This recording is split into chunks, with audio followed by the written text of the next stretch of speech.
Yeah. What up, though? OG Kenny, O_G_Kenny at Retired from the Streets TV.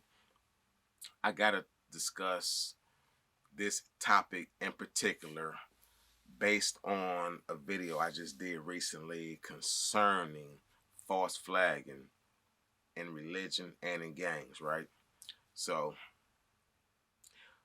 what a lot of times happens is when dudes get incarcerated, especially on the lower levels, county jail, when you get to Jackson quarantine. And the quarantine phase is just a phase you go through when they're processing you and figuring out based on the amount of time you got to serve, the nature of your offense, and all these different things, and your health needs and whatnot. To what prison you're going to go to after you leave here. Once they process you, they're going to ship you out to a level 1, a 2, a 4, a max, depending on, like I say, the nature of your offense, how much time you got to do, and even your jail record follows you. So if you've been wilding out in jail and violent, they got to restrain you, they may send you to a higher level for a minute, right?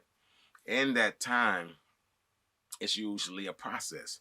Weeks go by, a few months go by. I've been in quarantine at one time almost 2 months back in the 90s. I spent like 45 days in quarantine at one point. And that was a long time because dudes would usually get in and out in a few weeks, right? So you need reading material. Well, if you're not into religion and you're fresh from the street, the unfortunate part is that's all you got to read, the Bible. Some of those little corny little cartoons that they got with the little Christian stories in there about Johnny drunk a beer and he wilded out and crashed the car, or to kind of steer you away from it kind of remind you of an after school special and a pamphlet, so to speak. So you get all this religious material that you can read because that's all that you really have.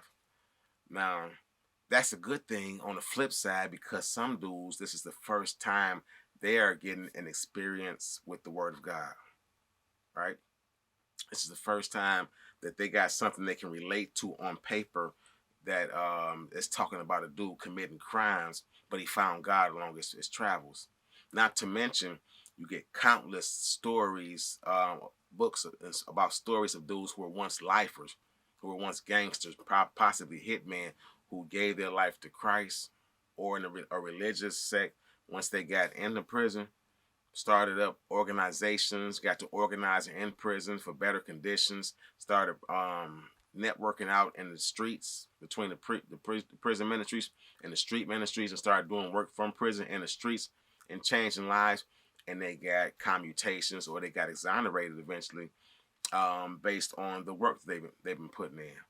Now, I say all that to say this. It's a lot of scrutiny that comes along with finding God in prison.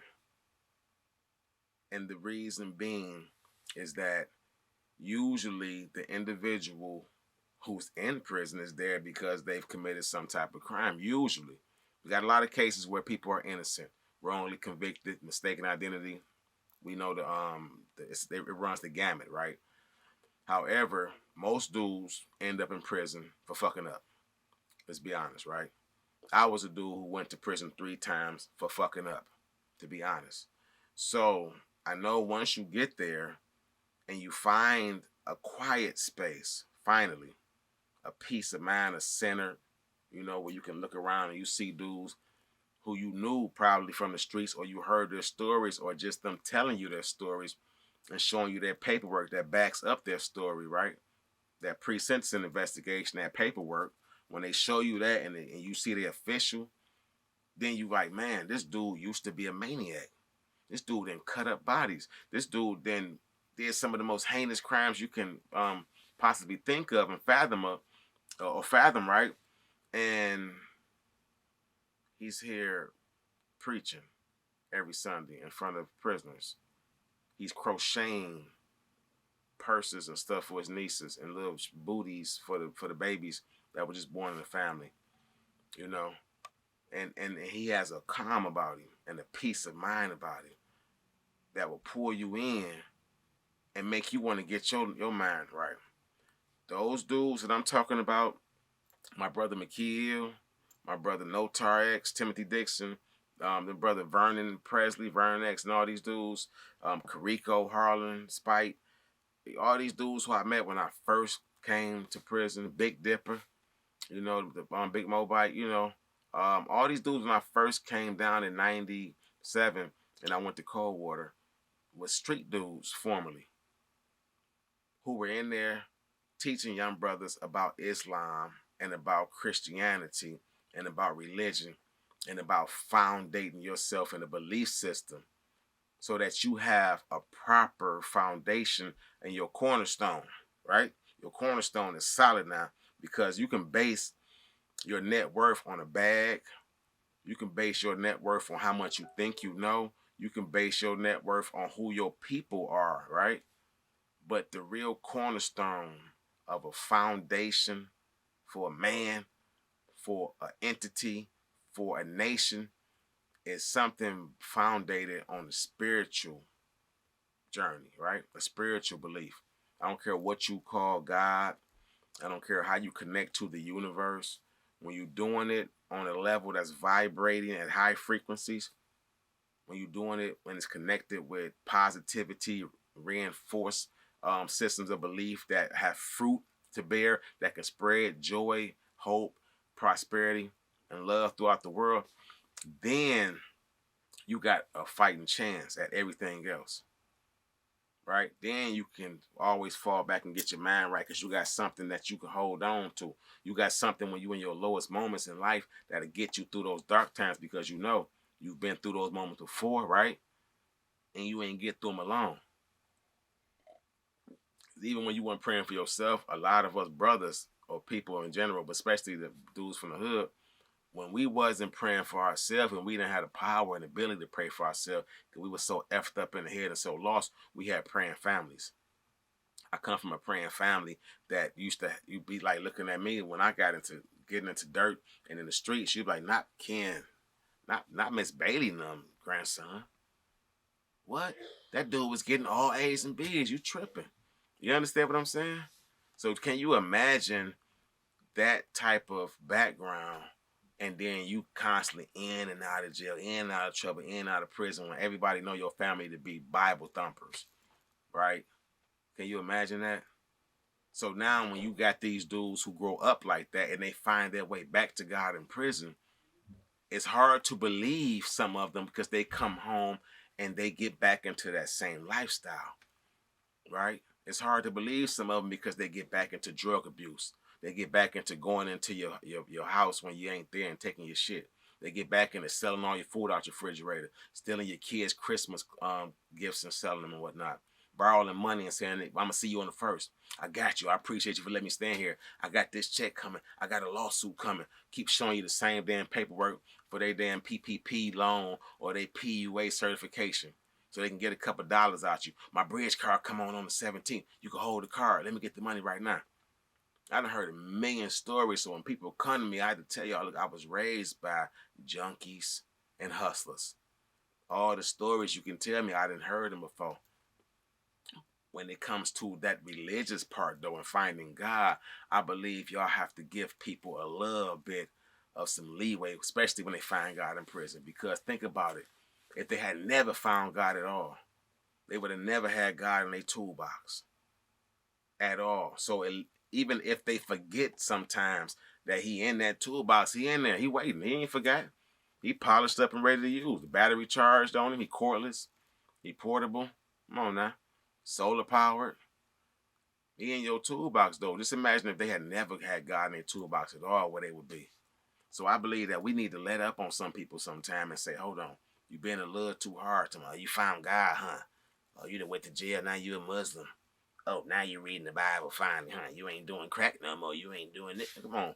Y'all got to fall back off people because people going to find God.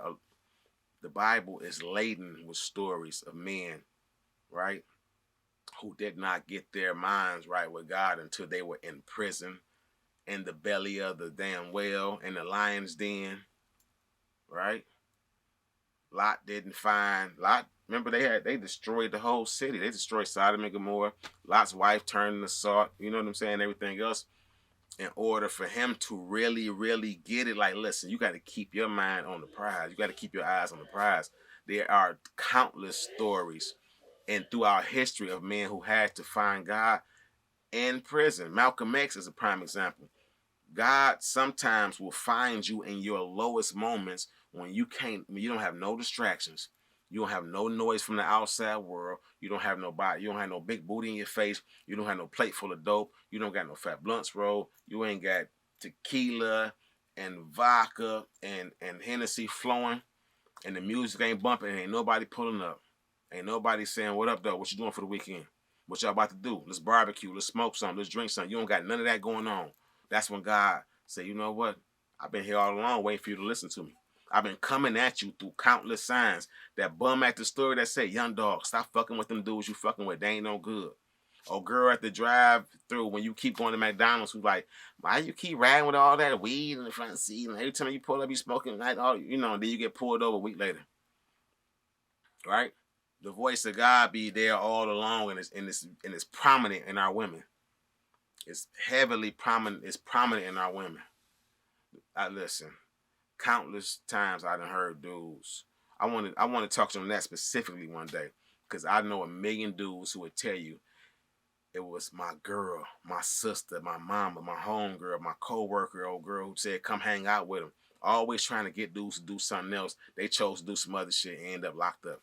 If I'd have listened to her, if I'd have listened to her, if I'd have listened to her, that'd be the voice of God working through our women, homeboy, and we don't even be knowing it. So I had to tell people all the time, when people find God in their lowest moments, leave them alone. Let them work with God the way they can. And stop putting so much pressure on them about how they got to God, and be thankful that they found God in the first damn place. I appreciate y'all for listening again to me rant. I think it made sense. I'm speaking from the heart. Hit that comments and let me know if I didn't or if I did. We can agree to disagree sometime. Don't forget the notification bell. Don't forget to subscribe. Get my numbers up. I need a couple hundred more subscribers. I told y'all, when I get to that rack on the subscribers, it's going to go up a little bit, and I'm going up for y'all because I'm going to be able to afford to do it from the YouTube perspective. You understand me? I love y'all. OG Kenny, O_G_Kenny, at Retired from the Streets TV. Until next time, loved ones, peace and love. Y'all be safe. Have an excellent Friday. And y'all, look, no drinking and driving. Drink at home. Drink some water, too. Drink some water. For every drink you drink some water, please.